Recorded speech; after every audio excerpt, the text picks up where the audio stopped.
하나님 말씀을 듣고 깨닫고 그대로 살기를 소망하는 우리의 삶 속에 하나님의 크신 은혜와 능력의 역사가 이루어질 줄로 믿습니다. 여러분, 우리가 무엇을 하든지 항상 기본이 중요합니다. 기본이 갖추어져 있어야 그 상황과 현실에 맞게끔 응용이 되어지는 겁니다. 기본만 가지고는 안 되지만 기본이 없이는 응용을 할 수가 없습니다. 무엇이든 그런 것 같습니다. 우리 운동도 그렇고요, 공부도 그렇고요, 삶을 살아가는 모든 것들이 기본이 되어져야 바로 그 다음 응용이 이루어지는 것 같습니다. 신앙도 마찬가지입니다.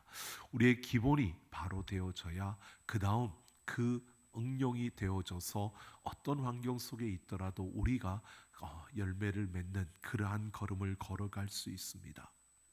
여러분, 하나님께서 기본이 되어져 있는 자들을 통해 하나님의 일들을 이루어 가시는 겁니다. 하나님께서 우리가 무엇을 많이 가졌느냐, 우리가 어떤 존재이냐, 많은 것을 보신다라고 할 수 있겠지만 하나님은 단지 우리에게 그 기본을 보시는 겁니다. 그래서 그 기본이 선 자들을 통해서 하나님의 놀라운 일을 이루시는데요, 오늘 이스라엘 백성들의 그 역사를 보면 분명히 하나님은 다윗에게 기름을 부으셨습니다. 그리고 하나님께서 그가 왕이 아닌데 그가 들녘에서 왕궁으로 그의 거처를 옮겨주십니다. 그리고 그 가운데서 하나님은 그가 왕으로서의 사역을 하게 만드시는 겁니다. 악령이 들린 사울에게 그 수금을 탐으로 그 악령을 쫓아내는, 그래서 어둠을 몰아내는 이러한 그 왕의 사역을, 회복의 사역을 시작하게 하신 겁니다. 그냥 겉으로 볼 때는 그냥 왕 옆에 있는 자지만 그가 기름 부음 받은 자로서 그는 사울 곁에서 사울을 섬김으로 그 왕의 걸음을 걷기 시작했고요, 어둠을 물리치고 회복하는 그 걸음을 통해서 왕의 사역을 시작한 것입니다. 여러분, 그렇게 하나님은 중심이 서 있는, 기본이 되어 있는 다윗을 하나님이 일하실 그 놀라운 일에 그 중심에 세워가는 모습을 보여줍니다. 그래서 오늘 우리가 17장을 살펴볼 텐데요, 이 17장은 너무 우리가 잘 알고 있는 이야기입니다. 바로 다윗과 골리앗의 이야기입니다. 여러분, 우리는 교회를 다니지 않는 사람들도 다윗과 골리앗의 이야기를 압니다. 그 정도로 이 이야기가 참 많이 전하여졌고 또 이 이야기를 사람들이 참 좋아합니다. 근데 이 이야기가 실제로 우리에게 무엇을 말해주고 있는지를 보아야 합니다.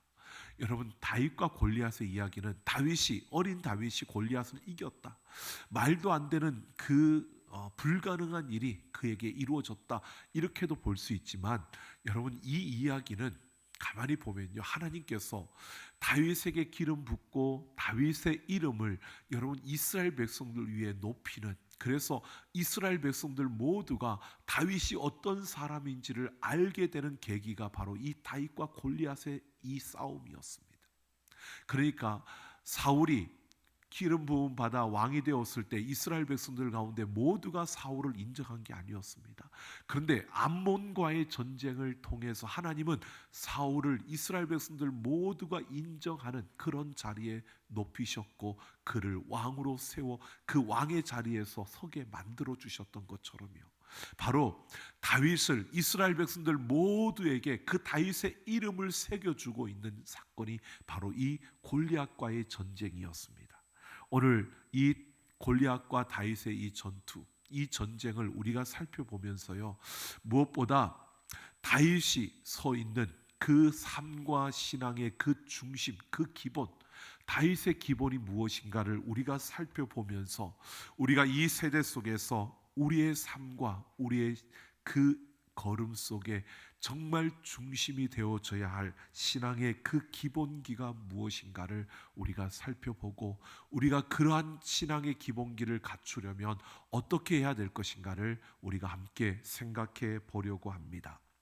오늘 1절을 보면 블레셋이 요나단의 그 전투로 인하여 실패하고 패배하고 도망쳤던 그들이요, 다시 힘을 모아서 이스라엘을 침투하러 이스라엘을 공격하러 전쟁을 하러 올라왔습니다. 그리고 그들이 에스담밈에 진을 칩니다. 그러자 사울이 이끄는 이스라엘 군대가 그 반대쪽인 엘라 골짜기에 진을 쳤습니다. 에스담밈이 어딘지 엘라 골짜기가 어딘지 우리는 잘 모릅니다. 그런데 이게 어떤 이야기냐 하면 큰 평지가 있는데 그 평지를 두고 양쪽에 산이 있습니다. 한쪽은 블레셋 군대가 진을 쳤고 한쪽은 이스라엘이 진을 친 겁니다. 그 평지에서 이제 전쟁을 벌이려고 양쪽에 진을 친 겁니다. 근데 여러분, 우리가 전투에서 평지에서 전투를 하는데 먼저 움직이는 것이 그만큼 불리한 겁니다. 위에서 다 내려다보고 있으니까요. 그러니까 블레셋 군대들에서 어떻게 했느냐 하면 싸움을 도두는 자, 전쟁을 도두는 자, 바로 그 골리앗을 전쟁을 도두는 자로 앞세워 내세운 겁니다. 이것은 나와서 이스라엘 군대들을 자극하는 겁니다. 그래서 이스라엘 군대들을 자극해서 그들이 감정적으로 이렇게 분노하게 만들어서 판단을 흐리게 만들어서 그들이 뛰쳐나올 수 있도록 그렇게 만드는 겁니다. 그래서 싸움을 도두는 자로 이 골리앗이 나왔는데 그의 키가 6규빗 한 뼘이라고 말합니다. 이것은 지금 수치로 말하면 약 한 3m 정도가 되는 겁니다. 그러니까 어마어마하게 큰 거인입니다. 그리고 그가 갑옷을 입었는데 그 갑옷의 무게가 노시로 만든 갑옷인데 무게가 5,000세겔이라고 합니다. 이게 우리 따지면 60kg입니다. 60kg을 갑옷으로 만든 그 무게를 한 갑옷을 입고 있습니다. 그리고 각종 무기를 가지고 섰는데 그 앞에 그 방패를 든 사람이 함께하며 그가 나와서 이스라엘 백성들을 향하여 그가 이제 그들의 마음을 자극하는 겁니다. 그런데 그 모습만 봐도 위압적인 겁니다. 그래서 이스라엘 백성들 모두가 다 놀라서 두려워하고 떨고 있는 겁니다. 여러분 보십시오. 여기서 우리가 꼭 생각하고 잊지 말아야 될 것이 있습니다. 이 골리앗이요, 가드 사람입니다. 이 가드라고 하는 이 곳은 작은 도시입니다. 그런데 이 가드가 어떤 곳이냐? 여러분, 여호수아가 그 가나안 땅을 정복할 때에 하나님께서 모든 땅을 다 점령하고 그 땅에, 가나안 땅에 있던 모든 족속들을 다 진멸하라고 말씀하셨습니다. 그런데 여호수아 11장 22절을 보면 이 여호수아가 다 정복을 하고 가드와 가사와 아스돗에만 남았더라라고 말합니다. 블레셋 사람들이 이들을 다 여호수아가 진멸했는데 가드와 가사와 아스돗에만 남았더라, 조금 남아 있었다라고 하는 겁니다. 그러니까 여호수아가 이곳을 다 진멸하지 않고 가드에 조금 남겨둔 겁니다. 그때 여호수아가 볼 때는 그렇게 생각한 겁니다. 그 별거 힘이 안 돼. 저들을 저렇게 남겨둔다고 해서 우리한테 어떻게 크게 위협적인 존재도 아니고 그냥 저렇게 내버려 두자라고 생각했다는 겁니다.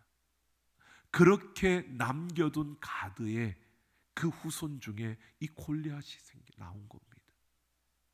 거대한 장수, 위압적인 그 모습으로 나와서 이스라엘 백성들을 조롱하는 바로 그 골리앗이 가드 사람이라는 겁니다. 여러분, 하나님의 말씀대로 순종하고 그 말씀대로 여호수아가 그 가드까지 다 점령하고 그 블레셋 사람들을 진멸했더라면 태어나지 않았을 그 골리앗이, 그때 여호수아가 힘의 원리와 눈에 보이는 것을 생각으로 이것쯤은 괜찮겠지, 이 정도는 아무런 힘이 안 돼, 위협이 안 돼, 그리고 남겨놓았던 그것에서 지금 이스라엘 백성들을 두렵게 하고 조롱하는 바로 그 거대한 골리앗이 나왔다는 것입니다. 여러분, 오늘 우리는 분명히 보아야 합니다. 우리는 이 세상에 있습니다. 세상은 힘의 논리, 힘의 원리에 따라 움직여지고 세상은 눈에 보이는 것으로 유혹하고 그 보이는 것으로 이야기하는 그 흐름입니다. 보이는 것이 모든 것을 좌지우지하는 겁니다. 그런 세상의 그 흐름 속에서 우리가 살아가고 있습니다. 그런데 분명히 성경은 우리에게 말하기를요, 이 보여지는 것, 힘의 원리로 우리가 살아가다 보면 우리는 결국 이런 실수를 할 수밖에 없다는 겁니다. 우리는 보여지는 것과 힘의 원리가 아니라 우리는 그 중심, 본질을 우리는 붙들고 살아가야 할 줄로 믿습니다. 우리에게 중요한 것은 바로 그 본질입니다.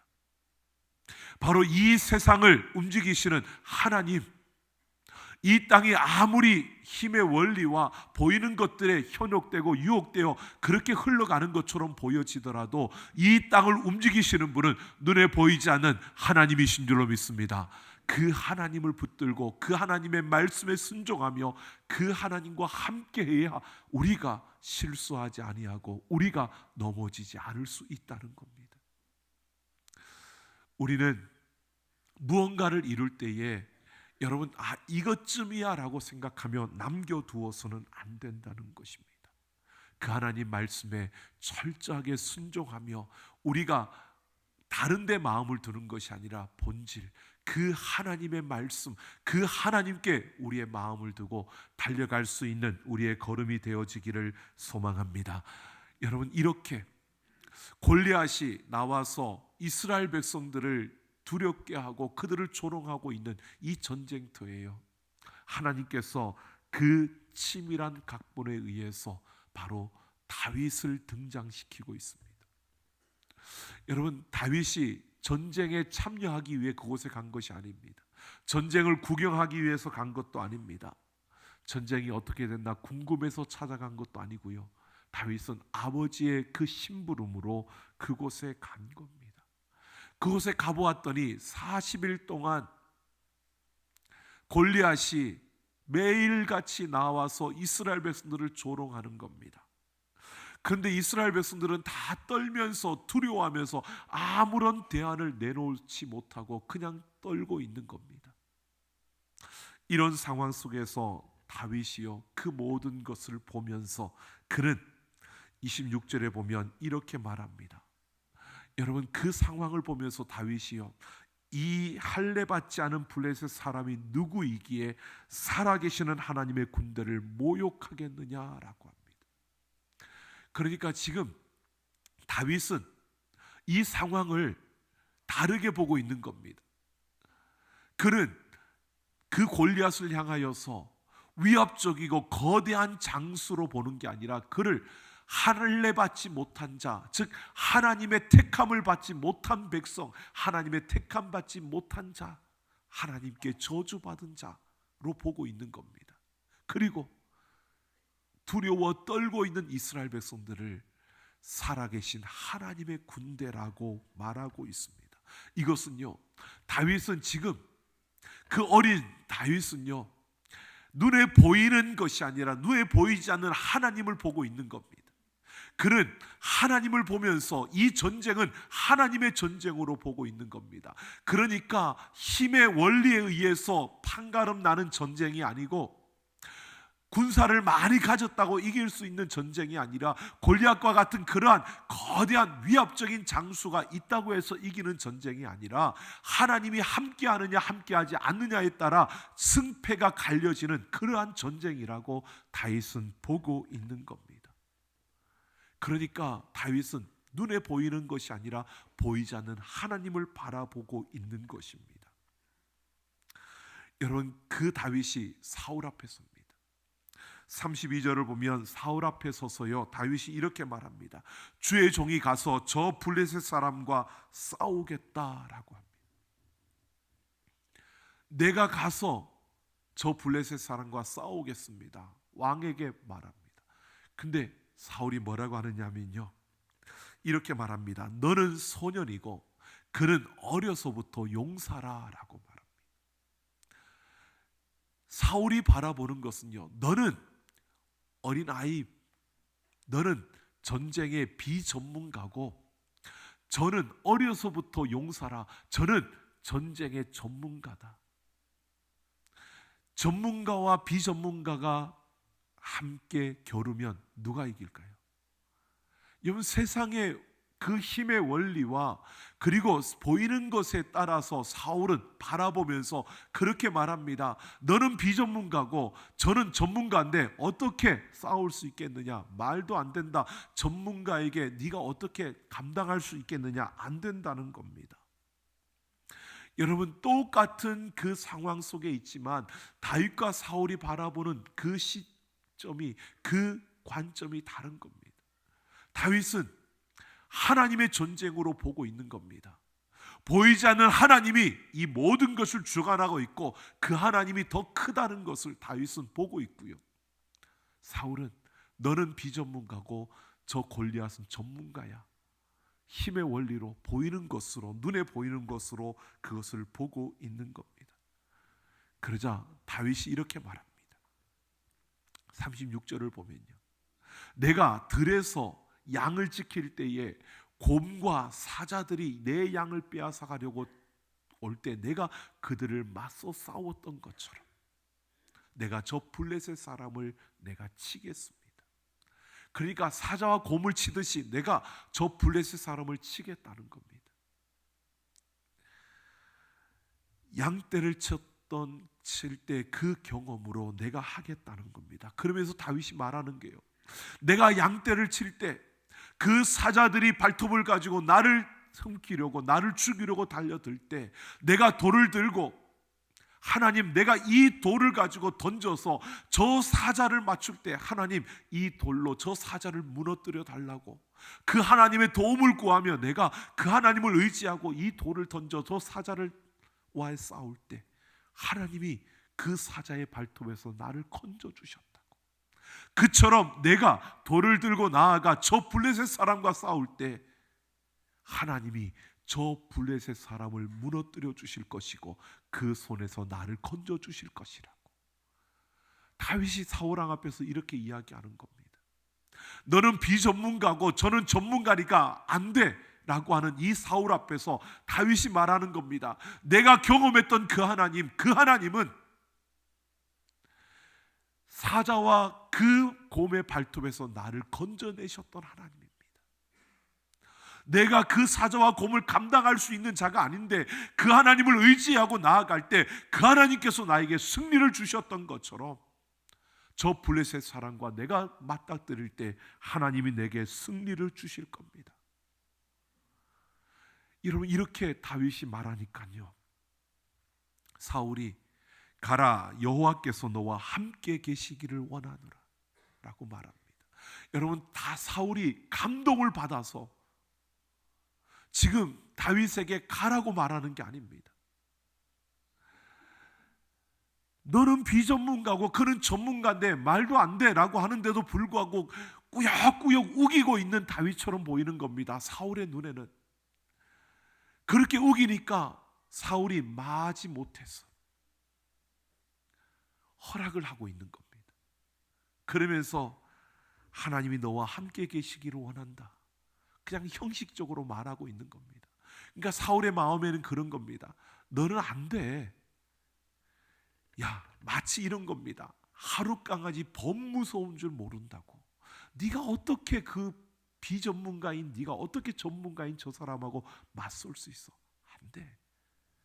네가 지금 하루 강아지라서 뭘 모르고 그러는데 저 안 되는 거야 라고 하면서 어쩔 수 없이 허락을 하는 겁니다. 그래도요, 다윗이 그렇게 해서 돌아가려고 하는 순간에 블레셋 군대로 가려고 하는 그 골리앗을 향해 가려고 할 때 사울이 잠깐 불러 세웁니다. 그리고 그에게 자신의 군복과 또 자신의 그 칼과 투구를 줍니다. 그런데요, 다윗이 그걸 입어보니까 안 되는 겁니다. 부자연스러운 겁니다. 그래서 다시 벗어놓고요, 왕에게 내가 그냥 자연스럽게 내가 하던 방식으로 하겠다고 그렇게 하고 골리앗 앞으로 나아갑니다. 여러분, 다윗은 그 골리앗 앞에 섰습니다. 그냥 선 것이 아닙니다. 다윗에게는 살아계신 하나님에 대한 경험이 있는 겁니다. 그 사자와 맞섰을 때 그 돌을 던지면서 내가 의지했던 그 하나님, 그 하나님을 의지했을 때 하나님께서 그 사자를 그 앞에서 도망가게 하고 그 앞에서 물리치게 하셨던 그 승리를 다윗은 경험했기 때문에 그 하나님이 지금 나와 함께 하심을 그는 확신했습니다. 그 하나님과 함께하면 내가 이길 수 있다는 그 자신이 있었습니다. 그 확신, 그 자신감을 가지고 그가 나아가고 있는 겁니다. 그래서 그는 그가 잘 사용했던 물매에 사용할 매끄러운 돌 5개를 집어들고 그 골리앗 앞으로 간 것입니다. 여러분, 다윗은 이렇게 하나님을 경험했습니다. 그래서 그에게는 다른 것이 없습니다. 하나님이 전부였습니다. 눈에 보이지 않는 하나님, 그 하나님이 다윗의 중심에 있었습니다. 이것이 그의 신앙의 기본이었습니다. 여러분, 우리가 어떤 것으로 꾸며지는 것이 아니라 우리 중심에 하나님이 있기를 원합니다. 여러분, 그래서 여러분, 그 거대한 위압적인 골리앗도 다윗에게는 문제가 되지 않았습니다. 사자도 곰도 그에게 문제가 되지 않았던 것처럼 골리앗도 그에게 문제가 되지 않았습니다. 그는 왜 보이지 않는 그 하나님, 그 골리앗보다 더 크신 하나님, 그 골리앗보다 더 강하신 하나님이 나와 함께 하시고 그 하나님이 내게 힘을 주시면, 그 하나님이 나를 도와주시면, 내가 그 하나님을 의지하고 나아가면 반드시 내가 승리한다는 이 경험이 바로 다윗에게 있었기 때문입니다.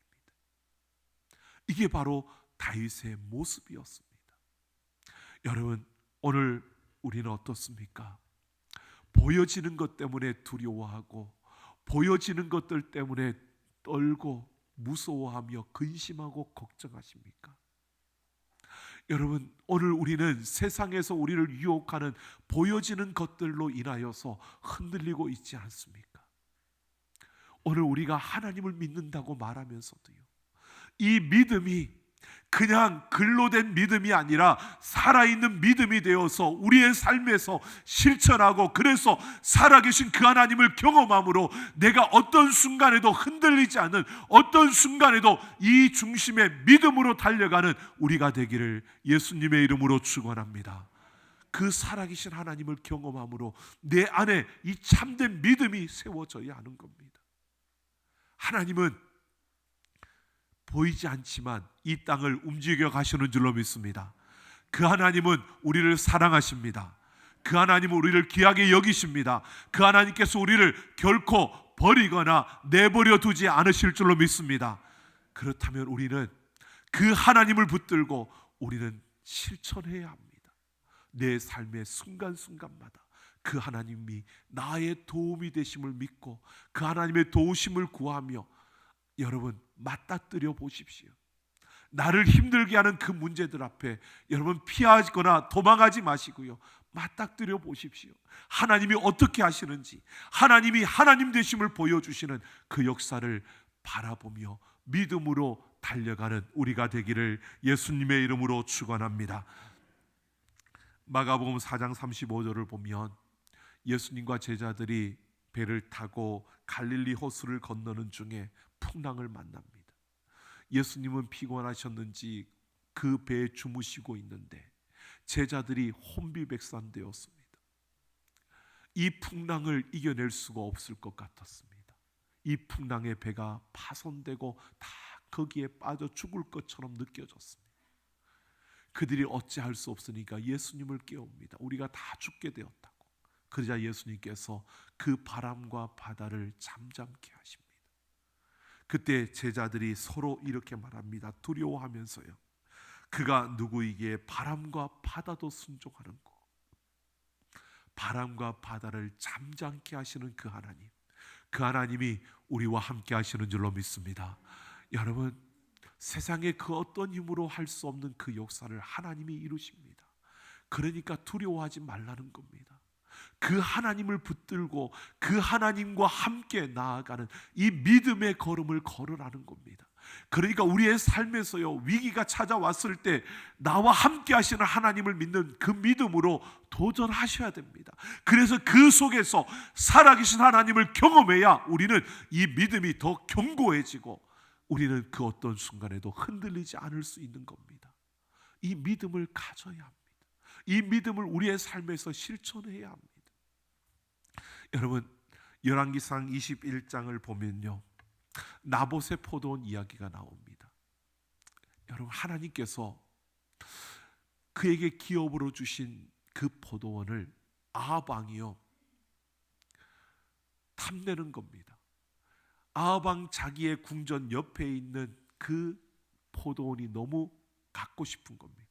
그래서 아합 왕이 나봇에게 찾아갑니다. 나봇에게 제안을 하기를, 이 포도원을 자기에게 팔라는 겁니다. 내가 현 시세보다 몇 배를 더 줄 테니까 팔라고 합니다.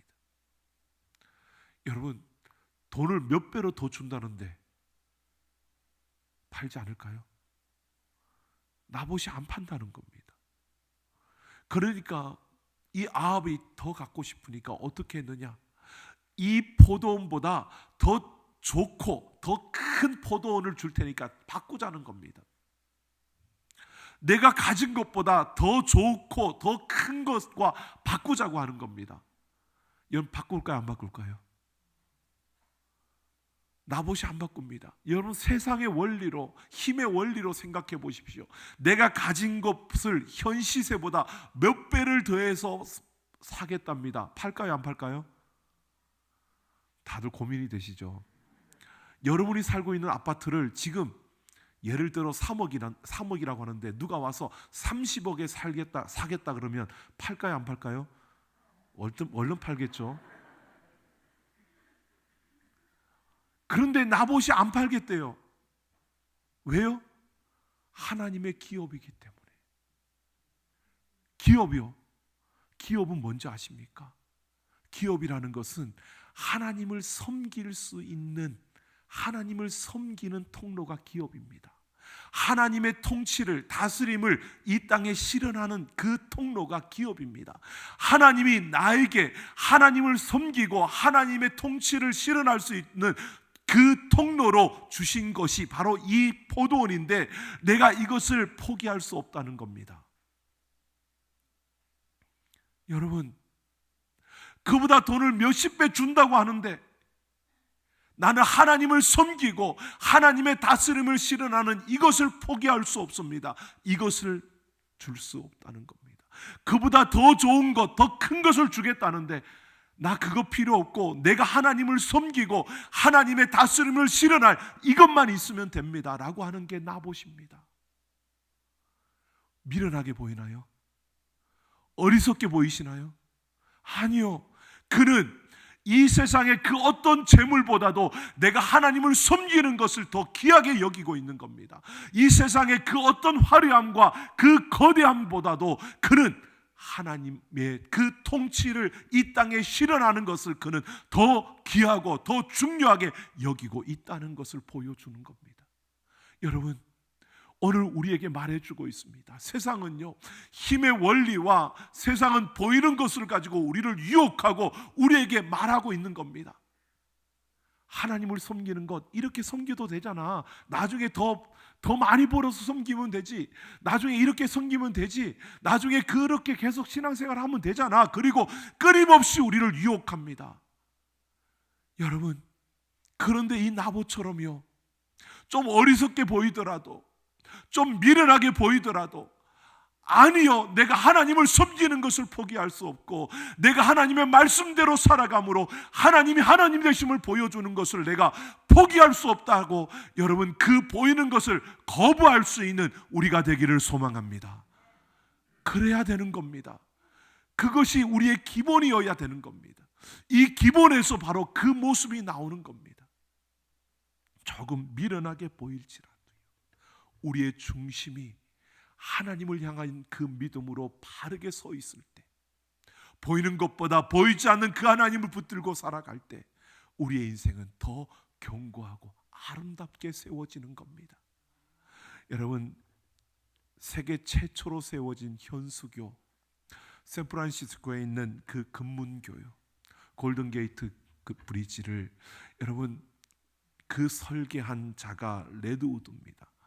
어떻게 이렇게 견고하고 이렇게 화려하고 아름다운 다리를 설계할 수 있었느냐고 물었을 때 그는 그렇게 답합니다.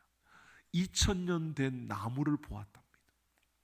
2000년 된 나무를 보니까요, 그 나무의 뿌리가 깊이 내려져 있고, 그리고 그 나무의 뿌리가 잔뿌리가 다른 나무들보다 많더랍니다. 그리고 그 나무가 뿌리가 깊이 내려져 있는 뿌리가 바위를 휘감고 있다는 겁니다. 이것을 보고 그는 그래, 이렇게 기초를 세우고 이렇게 잔뿌리가 많은 것처럼 그 철선들을 이렇게 여러 가닥으로 해서 이런 식으로 하면 이 다리가 견고해지겠다라고 그렇게 생각을 하고 그 다리를 설계했다는 겁니다. 여러분, 오늘 우리를 보십시오. 중심, 그 기초를 바로 세우면요, 몇십 년, 몇백 년이 지나가도 끄떡없이 견고하게 아름답게 세워질 수 있는 우리 인생이 될 수 있다는 겁니다. 보이는 것으로 이리 갔다 저리 갔다 흔들려지면 그 인생은 여러분 화려함과 아름다움으로 채워질 것 같지만 여러분 부끄러움밖에 없습니다. 여러분 우리 세대에 뭔가를 이루어지지 않아도 여러분 우리 다음 달려오는 우리 다음 세대들, 우리 자녀들이 그것을 딛고 일어설 수 있는 겁니다. 그래서 오늘 우리는 무엇보다도요, 우리의 믿음을 견고히 해야 합니다. 우리 중심에 보이는 세상의 것과 힘의 원리를 따르는 것들을 내려놓으시고요, 보이지 않는 그 하나님을 향한 믿음을 가지고 여러분 그 믿음으로 내 삶 속에서 실천하여서 살아계신 그 하나님을 경험하며 그 하나님에 대한 믿음이 더 견고해지고 강하여지며 우리가 이 땅 가운데서 하나님이 하나님 되심을 증거하며 달려가는 모든 걸음이 되기를 예수님의 이름으로 축원합니다.